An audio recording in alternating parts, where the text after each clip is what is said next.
the marriage only lasted for 2 years, but the first day I entered into that marriage, I was already ready to leave. Like I was packed, you know that. Like I get in and I'm like, you know what, we are leaving. I get to the house that he was staying in. First thing that hit me was a lady's clothes on the couch. I'm like, okay, whose clothes are these? The first thing that came out of his mouth, like, mama mwenye unifulia, sometimes yu kuja na nguo zake, na naacha nguo zake hapa, maybe akikuja kuanua na akunja ndio ataenda nazo. First of all, you're looking good. Thank you. How do you feel about the makeup we just did? Oh my God. I feel so demure. No. I feel so cutesy. I feel like I'm the it. Hey. You know what I'm saying, baby? Hey. I'm the it. You are, but you are. Yeah, so guys, as you can see, I did her makeup. If you didn't know, we offer makeup services. And also, we offer photography services. So we are shooting from Eternal Concept Studios. We are located in Nairobi CBD, Tumaini House. You ni plugs, ndio? Yeah. Do you love our work? I do. Like I mean, I was the first one to do your makeup. You guys. Can you see the beats? Yeah, book your makeup session with us, book your photography session with us. Na hiyo ni ad, by the way. We are shooting from our studio, and you all know that this is me. It's about women, and not just the beauty on the outside, but also bringing the beauty from inside. And I cannot wait for us to dive into Monique's story, because we are about to extract some beauty from within. Yeah, so continue watching.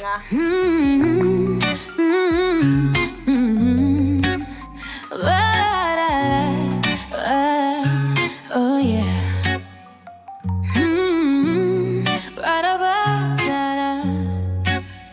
Oh yeah.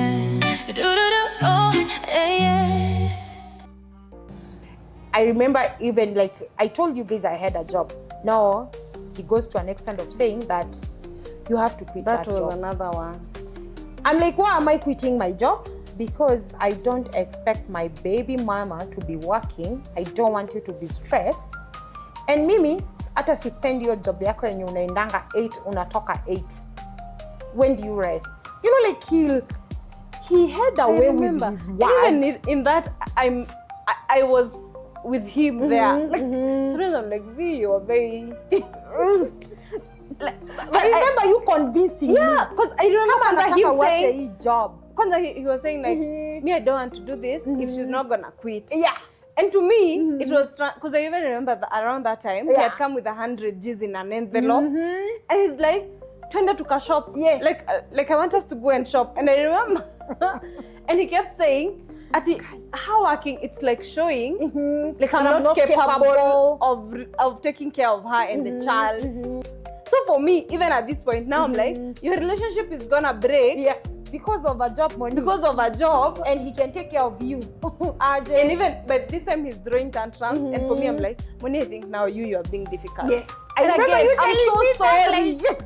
Monique, me, I don't get where you're coming from. Okay, I'm so sorry. Because kama uni mtu anakuja na 300,000 kwa bash. Na kwanza ananipatia. Kwanza I remember ni wewe alikupatia ubebe. Like Kwa your handbag. Yes. So I'm like, if you have 300 G's, like the job I also know was not paying that well. I'm like, mimi naka nyumbani. And then he had also said, I want her to rest. Yes. I give birth to the baby, and then I'll open her business.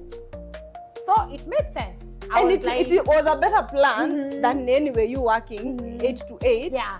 You get? Yeah. Like, and it was so convincing. He was very good at that. Convincing, he was very good at that. And making all those promises. So I'm like, okay, let me not be difficult. He's taking away everything. Ni job tu unataka niache. Fine. I went in and resigned, and my boss was like, are you sure you want to resign? And I'm like, yeah, I've made up my mind. Not knowing that someone else, you know. So like, I'm like, I really wanted my marriage to work, and I didn't want to be the cause of it breaking. So if you sure like you can take care of me, you can take care of the baby, and you're saying that I will have only to raise the baby for 2 years, then you put me a job. He knew the kind of job that I wanted.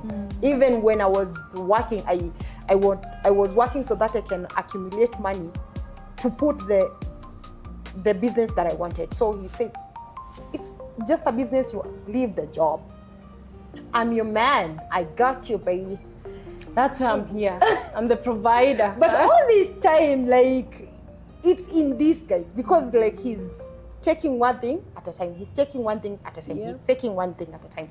So after now, I lost my job. That is when hell broke loose. I have no money. Namtegemea.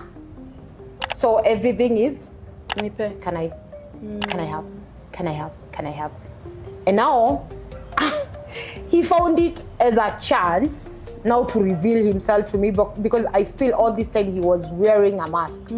I got to see him in his true colors when I didn't have a job and I'm heavily pregnant. I can't go nowhere. Where do you go and start asking for another job when you're this heavily pregnant? So things started coming in, like the very same ladies he was chatting with, now they're even new. And to make matters worse, now, oh my God, I remember this time I caught him with a house help. Kwenye tulikuwa tunaishi in that apartment, there was a house help, hiyo nyumba ya chini. So like balcony zetu zote ziko nyuma. He's in the balcony talking to this lady, but the things that they are talking, and so I go and listen in, and I'm like, I'm dreaming. Yeah. This can't be real. Because you have the audacity in your own house. Actually, kwa balcony, like you're there, saying all these things to this lady, and I go and peep, and now like kozako ameniona, I go and peep, and usi ni ule msichana wa kazi wa kule chini, my God. Like, what are you doing? And so it kept getting worse. It kept getting worse. Him even not coming home even for days. Me calling and he's not picking calls. Yeah. Like, even the day that I was supposed to deliver our baby, he slept outside and he came in the morning. And the audacity, he comes in the morning. Kwenye walikuwa wamepika fish. Ananikujia na fish nusu. Umalizie. Ikiwa kwa container. Yeah. Na he has the audacity to tell me, Mom, nimekuletea hii fish ukule.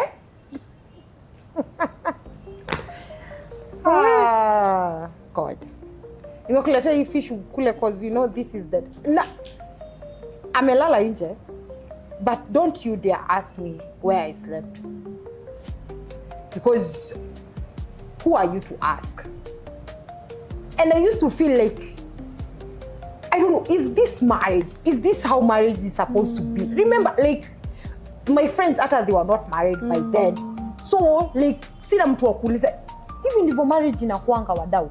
Like, is this baba akilala nje? What am I supposed to do? Am I supposed to ask? I'm supposed to assume? Alikuwa tu na mabeshte, you know, like. And for him, he's not the kind of person he didn't like accountability. Yeah. So the moment you ask, like, ulikuwa wapi? Kwa nini uko unachukua simu?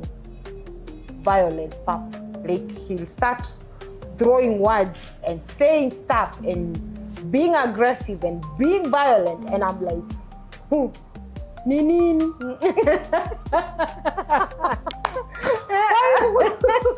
Kwa kuuliza kwenye kuna makasa. You know. And so, like, I had to take all that because now, where am I going? You know. So that morning he comes in, I'm so furious. I'm so disappointed. Like, you know, this is we've been given an appointment to go because I'm supposed to deliver today. And you have the audacity to sleep out and to come in the morning and you kwanza tulikuwa na kinisa kingine kimze.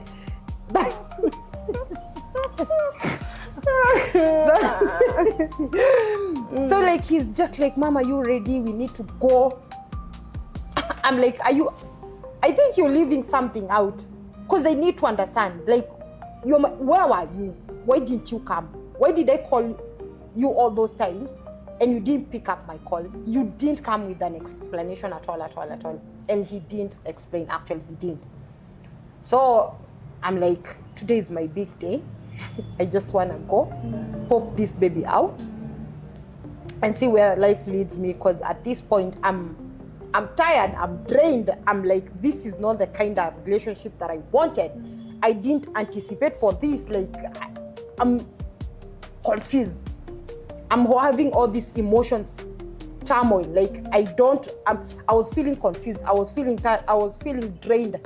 I didn't even know, like, I didn't know much, to say the least. Like, I didn't know much. And so I go, you take me to the hospital, and you guys leave me there. And my labor came at night, and I deliver our baby in the morning. And I remember it was around 6:30. He was already there. Actually, I had him calling my name, and I was already in the labor room. And I get our baby, and he's there. He holds the baby, but then soon after he's like, I have to go because I was going for Jabo. And I'm like, okay, fine. And Jaden was so adorable. He still is, but he was such an adorable baby. He was an adorable baby. I still our first baby of the family. I still go through his photos, and he was loved. He knows he was loved, and he knows even up to now that he's loved. So I think that love from my family is what kept me going, because as soon as baby came, this guy got detached emotionally, physically. Like, there was even this time that he had to go to sleep on the couch because the baby was crying too much. My baby was a colic baby. So for the first 3 months, it was very tough for us because he was crying. I remember bringing the baby to you. I was the 2 a.m. auntie. Yeah, like, Chukua mtoto. It's my time to rest. Yes, kindly, let me rest. Because the guy that I'm with, like, he's not stepping up. Yeah, he's providing. I mean, and so, like, from that, it got even worse. Because now, you can imagine I'm a new mama, and with giving birth come changes, even body changes. I have all these baby fat, and the comments that I was getting from him, they were nasty. Him asking like, I didn't know you could get this big. Like, I remember when you guys came to visit, he's quick to compliment you guys and say how you guys are looking so good, you're looking so fine. And I'm there and he's not complimenting, he's not even assuring me that, like, some things you don't even have to say. Yeah. Again. Yeah. So it went to a point of, like, now he even stopped providing because, like, I have too much. I'm doing so much. So he could leave 100 there. I've done shopping, so I can leave 100. And I'm like, 100? What are we gonna do with 100? And at this time you were winning Jaden. So yes. Like, he was at that stage of, like, taking fruits and food and all this other baby stuff. And Kenya unachua ni 100. Plus diaper. So it got worse. It got worse, and I was so drained. I was so tired. I remember in that period of 2 years, we had gone home for 3 times. Me going home, him coming. I need us to talk, guys, because, like, it's not working. And so, like, it continued, the emotional abuse, like, continued.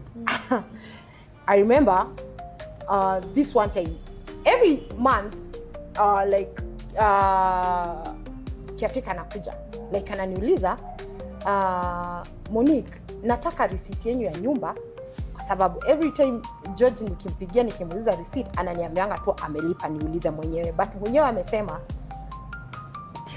this guy was very cunning. Yeah. Tukiingia hiyo nyumba yenye tulikuwa tunaishi, he had done his investigation and he knew the owner of the house was not living in Kenya at that moment. He was living abroad. So alikuwa ameachia mtu nyumba, and not even agent, a caretaker. So I don't know how he was doing it, but alikuwa, I think he had an inside person in the bank mwenye alikuwa anamwambia nataka unitransferie hii do to this account at this time, ndio ni call mwenyewe nimwambie angalie pesa zangu zimeingia, and then I think there's a way they used to do it, then zile pesa zinatolewa. So we have stayed in that house for 1 year. Then one day, you see that like the caretaker has been coming. Where is the receipt? Where is the receipt? I'm like, ask him. He's the one who pays the rent. And because mimi nikimuuliza, like the caretaker has been asking about the receipt. He's like, mwambie and call. Na kama hataki kunicall, a call mwenye nyumba. Mwenye nyumba anajua analipanga. Now, 1 year gone, the owner is back. The owner goes to the bank or something. Now he wants to confirm like, ni nini, kwa sababu mtu anasemanga ndio naona pesa, but later I think I don't know where they disappear to. So he comes with all the statements and he's like, amjakuwa mkilipa nyumba, these are all my statements, my bank statement, na sioni pesa zenu, and you owe me this much, and I want you guys to pay my money and leave my house. Ni mimi walinipata hiyo day. It was during the day he's out working. I call him, I tell him kuna mtu anakuja hapa na anasema ni yeye mwenyewe na kuna bank statement, jina yako haionekani kwa hizi receipts za nyumba. So what has been going on all this a whole year? Like anasema pesa yako ipatikane immediately. Sister shouting, you give him the permission to come to my house. Kama anataka anicall, anajua namba.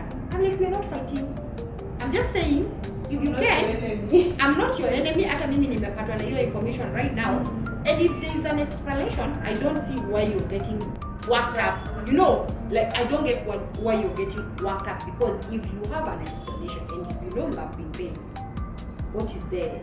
Kwa nini unakasirika yani? You know. And so he tells him to wait for me. Nitakuja jioni, nitakuja kuona. So the guy said, I'm not going to wait for him, but just tell him no, like let him know that I need my money and I need it now, and I don't even want you guys as tenants. I just want you guys to forget my house. I get another tenant. So he comes in the morning. Nimeachiwa all the bank statements. Like these are the bank. Show me where is your name. Umekuwa ukituma kwa account gani? Na kama umekuwa ukituma hata kama si kwa hii account, sema basi maybe ni account nilikosea, but I've been paying. This is the money I've been paying. He has nothing to show. And actually he goes and flip the whatever to me, and maybe at an old interview. Nilimuita mimi na. So like he gets so aggressive. He abuses the owner. The owner comes in the next day and he says, hata sitaki pesa yenu, fanyeni hivi, just move out of my house and get another tenant mwenye is faithful. So I take my baby, we go look for a house, sababu now it has come to that, and the person that I'm with, he's not even responsible enough to take like responsible for his actions. So I go look for a house, and he's not even remorseful. You know, like he's not remorseful. He knew what he was doing. He knew what he was doing, and he's not remorseful. So he says, kama hivyo nilikuwa nasema, enda utafuta nyumba na uniambia kwa nyumba umepata, nikuja nilipe. I go look for another house and we move. Tell me how we move. Then 2 months down the line, tena tunafungiwa nyumba. Reason being, amjalipa rent. Na mkwali, agent wa kwako wanasema sijalipa rent. Mwambie nimelipa. Na mwambie kama umelipa, tuma hiyo text nionyeshe that umelipa. Ndio what delivers alone. So he says, mwambie nitakuja. Now I'm like, to throw, like I'm like, you want but to be thrown out. Like you're still going on with the very same things you're going with from the previous house. And he's like, you're an enemy of progress. I'm like, how am I an enemy of progress? how am I an enemy of progress when agent wako hapa ni wao wanasema hatujalipa? So the agent didn't leave, by the way. They were very hostile, like they stayed. So yeye namcall namwambia hawa watu hawaendi. So he comes. Alikuja around 7. Around 7 na agent walikuwa wamekuja 3 na alikuwa anasema analipa. Now he comes in. Tunaona amelipa, I think 6:30 ndio amedeposit kidogo. The first thing he comes, he shows off the message. Nini? Nashinda nikwambia nimelipa. They're like, when did we call you first? We call you at 3. Hii message inaonyeshana umelipa 3:30 na umekuja sasa hivi ni 7. So hiyo time si ungesema tu sijalipa, but nitalipa at this time. Again, so like he doesn't want to be questioned. Nimelipa, leave my house, just go. At this point I'm tired. And the only thing he could say is apologize and I'll do better, I'll change. Now 2 years down the line, I knew that was not the marriage I wanted. And I had made up my mind. I remember praying to God and telling him, I just need 10 signs, God. 10 signs and I'm out of here. And God is faithful. God is a father, God is faithful, because like in that period of like 6 months, and I had told myself like I'm taking these 6 months to heal. I healed in the crime scene. Rule number 5. Yes. Detach. I remember for those 6 weeks we are not even sleeping. We are not even sharing the same bedroom. I'm sleeping with the baby in another room. Wewe denye unakam utakam na utalala kwa room yetu, but me I'm not there. So I started detaching. I started telling God to heal me, to show me the way, like I need out God. Show me the signs, and the signs were God. You have forgotten something. This is the problem of knowing this.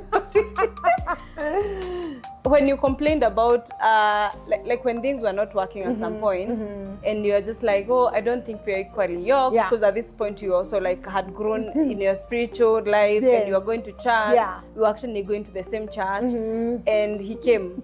Yes. It's your story, please. So I complained to the guy, I don't think we are equally yoked, because I had never imagined that I'll be going to church alone.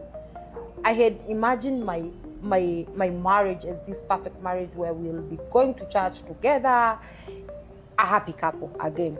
So like, but he was not going to church. So he was like, oh, is that all? That is, you want me to start going to church? Okay, I'll start going to church.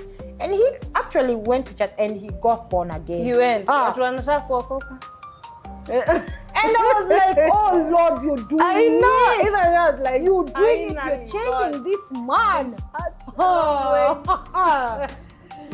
But guess what? Even after being born again, the issues didn't stop. He was still seeing ladies, and there was now, basically no transformation. Yeah. And me looking back, he only did it for you to stay. Like there are those like guys who do anything. Yes. As long as they're in that you, misery, and he keeps he keeps you there to oppress you, to do all these weird things to you. Yeah. And so like no change, nada. So he's still doing the very same thing, still going out with all these ladies. And I remember what threw me off completely was this certain lady who called and said, you know what, don't think you're special, I'm also expecting a child. Shots fired. Yeah.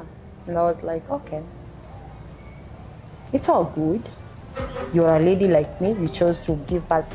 It's all good. And so that is when I knew, like, mimi siko anataka kwa ati first wife. Now there are all these second wife, third wife coming, and I knew for sure that was my cue to leave. And so I started preparing myself mentally, and I decided to choose peace. And at that point, for 6 months, I was not even complaining. I chose silence as a shield. And later on, after 6 months, I decided to move out. Just me, my baby, nothing. Like, I left his house. I remember when I was leaving, it was 1 week he had not come home. And that was the final sign. Like, I told God, like, just 10 signs. They all came. Like, the final one was him coming, picking his clothes, some of his clothes and his shoes, and leaving. And he went for a whole week. And before that week was over, I also moved out. So I left the house, I left a letter, and I told him, you know what? It's done, it's over. Just be with whomever you have chosen to live with, because definitely it's clear it's not me and it's well. So I'm taking our baby, and I didn't even want him in our baby's life, because like the things he was doing, even in front of the baby, the detachment that he had, like it was clear he was not ready to step up to be a father. And now I was like, I even pity the next lady who is saying that I'm pregnant for this guy, because will he change? There's nothing to envy. You even pity. Yeah, yeah. But you can't say that because it'd be like, oh, jealousy, why? You're jealousy. Yeah. Jealousy. So that was my marriage in 2 years. It was painful, it was draining, but I thank God, because again, life is not meant to remain the same. Yeah. We grow, we evolve, We heal. and we move on. And from where I'm seated, I'm one healed lady, one happy lady that I left. I chose peace, I chose my son, I chose myself, and I moved out. Yeah. Wow. I know, because it's a shoot, Yeah. definitely this was like more like 2 years plus. And I know there are things, like a story cannot really tell. Yeah. There are scars that you carry that only you know, but it's beautiful to see you telling this story from a healed point of view. Yeah. And I know it has impacted your life very much. Because even looking at that, I know you going sometimes, like if your marriage is not working, whenever you go to like your parents, it's because you're expecting this person at least respects my parents enough, So they will want to change because of the and do better, you know. But I think some people are just like made that way.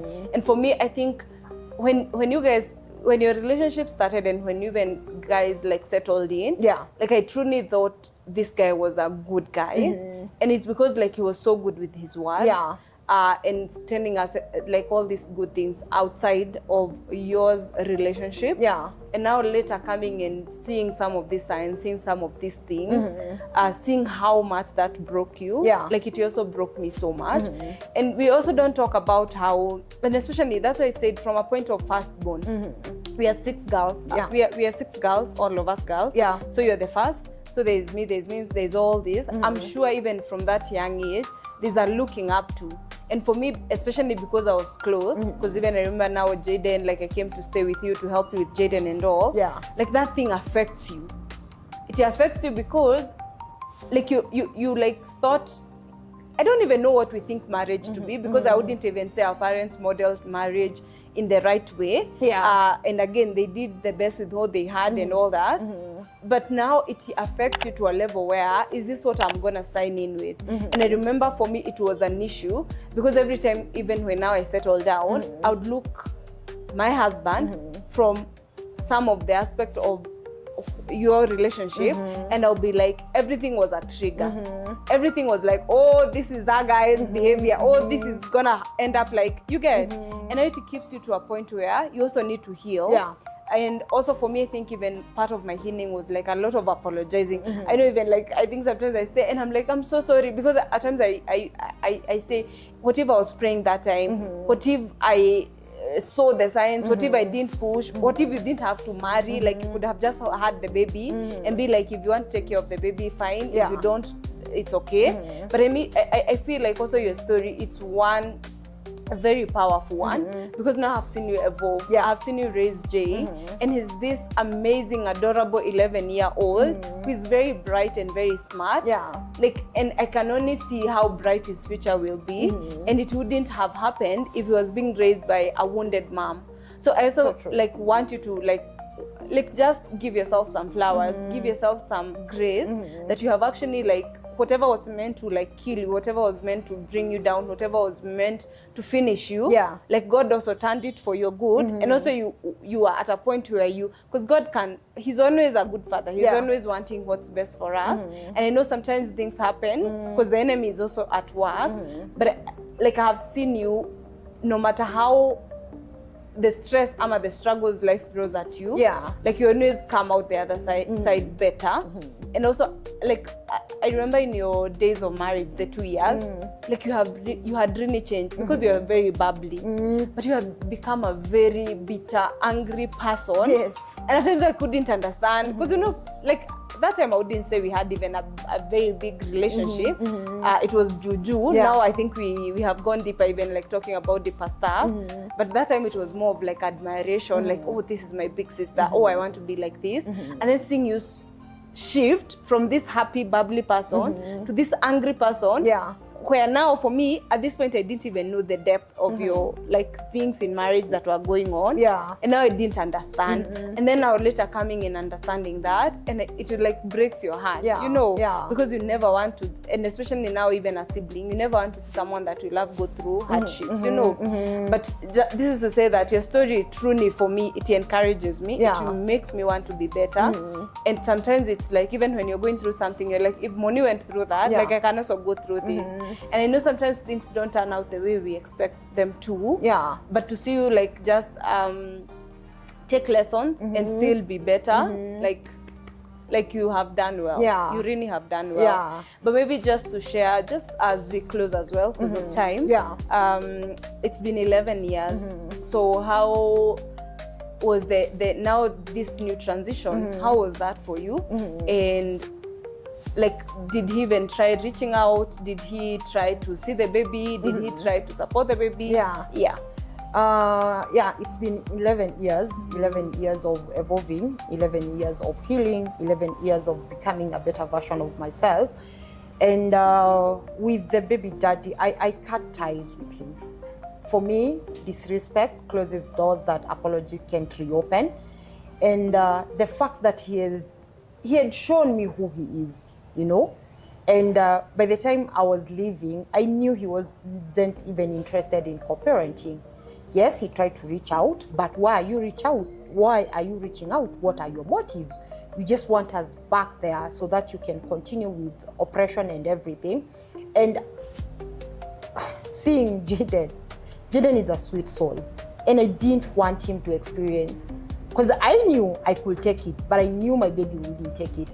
And I knew now with the information that I had in hand that he had already impregnated another lady. That was another thing coming.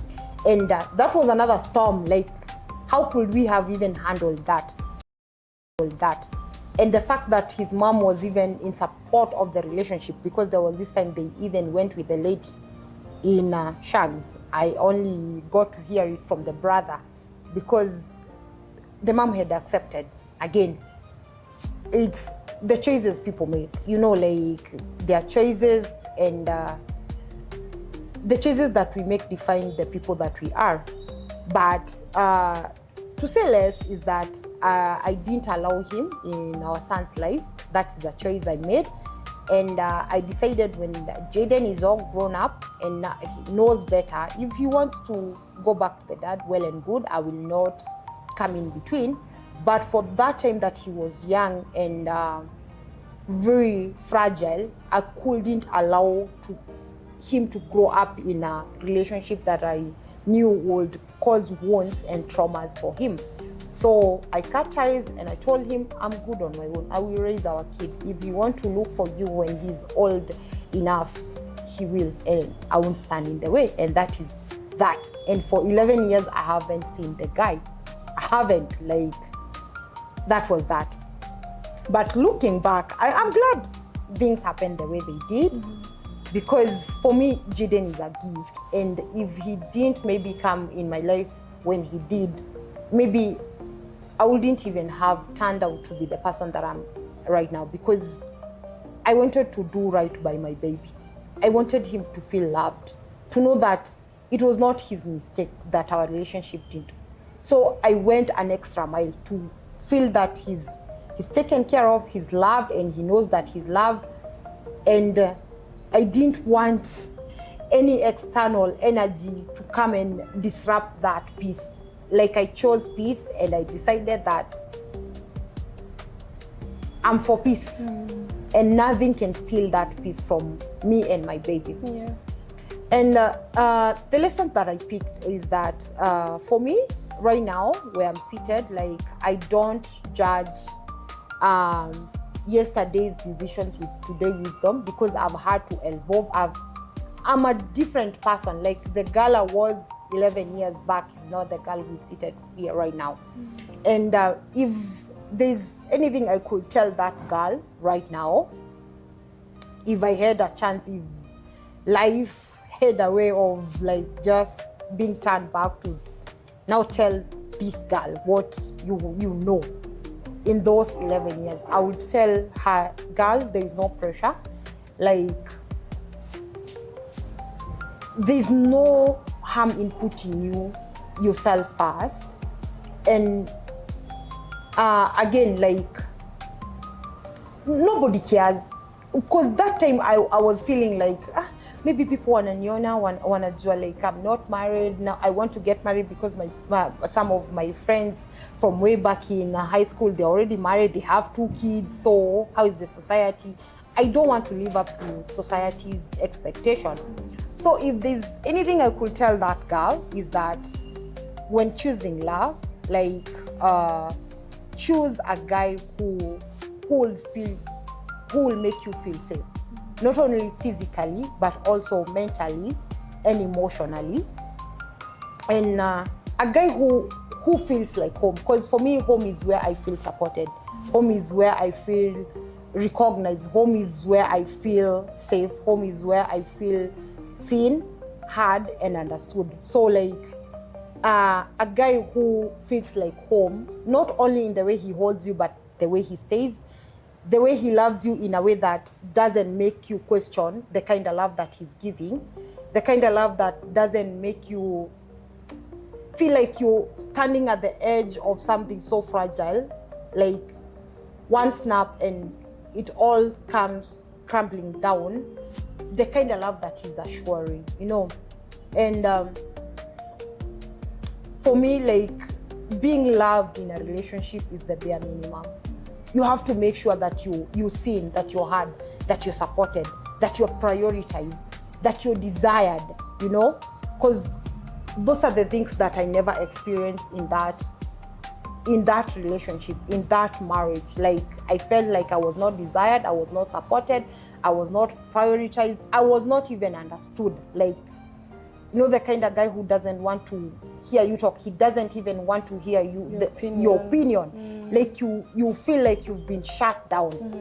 And I know there is this version of, in our generation, we want to move fast. You know, like we want the new phase, the new cycle, and we call it moving on. But really, are we moving on, or are we just running away from something? Yeah. No.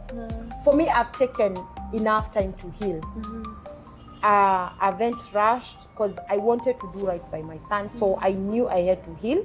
And I knew for me to bring up a wholesome son, I needed to heal. Not for them, because I didn't even get the apology. Yeah. I didn't even get the closure. But sometimes the closure we all need is knowing that we deserve better, you know, and knowing that this is not for me, I deserve better, and so I'm moving on. Wow. Wow. I'm super proud of you because I know the journey and I have seen you evolve, but also even for sharing your story as my first guest. Yeah. I know you are not sure, but you have done so well. Have I? And I also love how you speak of it now with so much grace, not from a bitter point of view. Yeah. And that shows the healing for real. So maybe just to parting short, like maybe talk to a lady who maybe is stuck right now in a narcissistic marriage, in a marriage where the spouse is cheating, the spouse is not invested even in securing them. Because again, in the context of marriage, a man is supposed to cover. Yeah. He's supposed to be the cover, not just of the wife, but also of the children. And so when that is broken, it does not only affect the wife, but it affects the wife and the children. And it should definitely come from the wife. Yeah. Because also, like, if a wife is loved right, then even the children, like, they are able to be nurtured even way better than when you're now dealing with all these other things, and then now you're still expected to show up as a good mother. Okay, there's one thing I say, like, for me, someone's effort is a reflection of their interest in me. So like if you're there and you're stuck in the kind of situationship that you feel it's not right for you, girl, like choose yourself, choose your kids, because like if someone is not, don't just settle for a person who is fond of saying the right thing or promising change but actually does nothing about it. For there to be change, there has to be effort. If this person is not showing effort, if they are not putting in, I'm not saying we are perfect, you see, but like someone has to be responsible, someone has to be willing to be held accountable, you see. But if they can't be held accountable, if they're the kind of people who will flip the script on you and make maybe your reaction is the problem and not actually self-reflect and see where it is that they are going wrong, works because two people want it to work. You know, like, and for those who are not married, this is what I would even say, like when it comes to choosing a lifetime partner, forget the fairy tale, forget the idea that love is enough, because at times love it's not enough.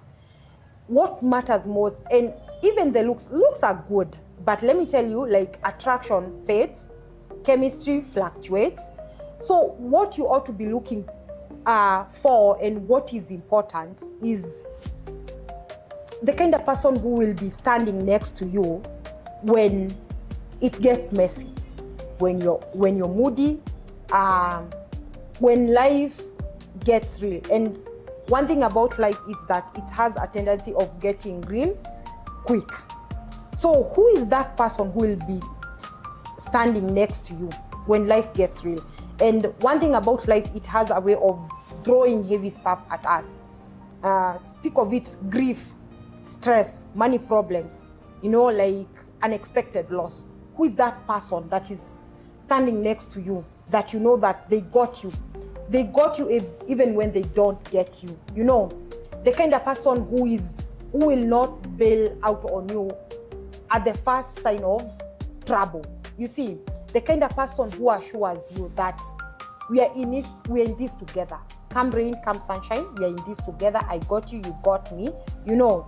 And for the love of what it's worth, go for someone who makes you feel safe, mentally, physically, emotionally.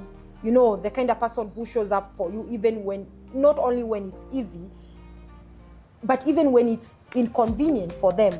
When you're not easy to love, there are those moments that you know for sure I'm not easy to love, but I know the kind of person who is standing next to me, they will love me anyway. You know, even the moment they don't feel like they have even the grace to love you, but they will love you because they value, they know what you mean to them. So for that kind of person, like, and for what it's worth, like, choose peace. Like, peace is something that you can't buy with money, and peace is very paramount and it's very, very important. So like, don't just get stuck in an abusive marriage. Again, speak out.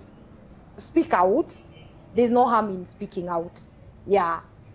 So it's my parting shot, right? Okay. So this is my parting shot, and this goes to any lady out there who is in a toxic relationship or marriage, and they know for sure that that is not their place, and they're thinking of moving out. For me, I made a decision to move out of that marriage, and that was the best decision I made, not only for me, but only for my kid. And so I would advise you to speak it out, get help, get the necessary help. Because for me, you see, back then I didn't even know about therapy. I was just dying with my pain. I didn't know who to tell. But speaking out, it actually helps. And that is the first journey of starting your healing. And for those who have moved out and they feel like they don't even know where to start. I'll tell you that moving out doesn't mean skipping the hard parts. And healing is not just moving forward. You actually have to allow yourself to feel the pain, sit with the pain, get to face that which that you buried, the anger, the heartbreak, the resentment you felt. Like, you have to face it, because only in facing it will you be able to understand how deep was the pain, how deep was the damage that happened for that time I was in that toxic relationship, in that toxic marriage. And it's only in understanding the pain will you be able to make the necessary measures to make sure that you heal. And it's the only time that you'll be able to release now the pain.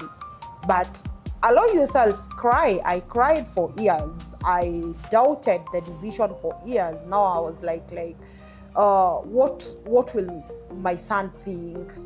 I didn't even know what he was thinking in his small head. Like, he was used to seeing his father, now he doesn't see him. He has all these questions that he can't ask. Remember, he was only 2. But given another chance, I would still make that decision, because it's better than bringing up your kid where they will be exposed to all these fights, all these emotional abuse and traumas. So I made a decision that even to date, I would still stand by that decision. That was the best decision I made. So heal. Don't only heal for yourself, but heal for your children, because they are looking up to you, the steward that God has put there for your kids. So ask God to show you how to go through about it, cry about it, feel all the pain. Yes, feel all the emotions. Then now tell yourself that you have to heal. Yeah. Wow. Thank you. Thank you for coming. Thank you for sharing. Thank you for just putting your story out there. I keep saying every woman has a story, and your story is a testimony to another. Yeah. So never shy away from telling your story. I think you're very strong. I still look up to you in so many ways. You're a great mom to Jaden. You're an amazing sister, and don't change. Just keep being better and better and better. And I can't wait to see what God has in store for you even in the coming years. Yeah. Yeah, and I'm so proud of you. Thank you. Thank you for healing so that you can heal someone else. Yeah. Yes, guys, so that's it for today's episode. Thank you so much for joining us in this conversation. Remember, this is me podcast. Yeah, this is me podcast, where women can share their stories, their testimonies, just to encourage another woman to be that light at the end of the tunnel, for another woman to follow and know that truly it's gonna get better. Healed women heal others. And I cannot wait to see you in the next episode of This Is Me Pod. Please, if you haven't, subscribe down below. Make sure you leave us a comment on your takeaway even from today's episode. Make sure you share this video with someone who truly needs it, because I believe that nothing happens for no reason. Everything happens for a reason. And I believe that even Monique's story, it's for someone, to encourage another woman out there. Maybe this is the confirmation you needed. Maybe this is the healing you needed to see, so that you can also work on your own healing. Yes, I'm so excited. Like kama kawaida, I'm your host. My name is V, and I cannot wait to see you next week on Wednesday, 3 p.m. Until then, bye-bye.